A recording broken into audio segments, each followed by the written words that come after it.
È stato siglato oggi dal direttore territoriale dell'Agenzia Dogane e Monopoli del Veneto e del Friuli Venezia Giulia, Davide Bellosi, dal direttore dell'Ufficio delle Dogane di Padova, Pio Murgia, dal sindaco di Padova, Sergio Giordani, e dal comandante della Polizia Locale, Lorenzo Fontolano, un protocollo d'intesa che consentirà di avviare azioni sinergiche per la prevenzione e la repressione dei fenomeni illeciti connessi al commercio. Questo accordo comporta una forma di collaborazione operativa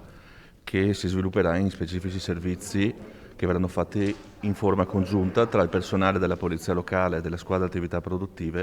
e il personale dell'Agenzia delle Dogane, il personale tecnico. Lo scopo della collaborazione è proprio il contrasto alla vendita di prodotti contraffatti o riportanti indicazioni false e fallaci sull'origine, sulla provenienza e sulla qualità, non corrispondenti alle norme sul commercio internazionale, con l'obiettivo, anche in materia di sicurezza dei prodotti, di accertare e sanzionare le attività illecite a tutela delle imprese e del consumatore. La presenza di strumenti in particolare dell'Agenzia consentono di realizzare con maggiore efficacia tutto questo.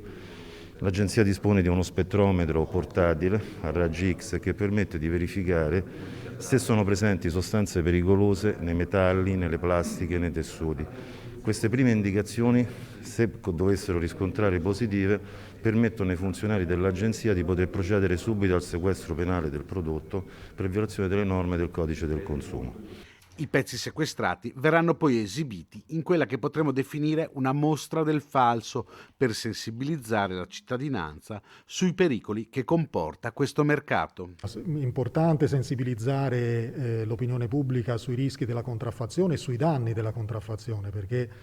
prodotti contraffatti non solo ovviamente comportano dei danni alle imprese che operano correttamente sul mercato e che investono nello sviluppo dei prodotti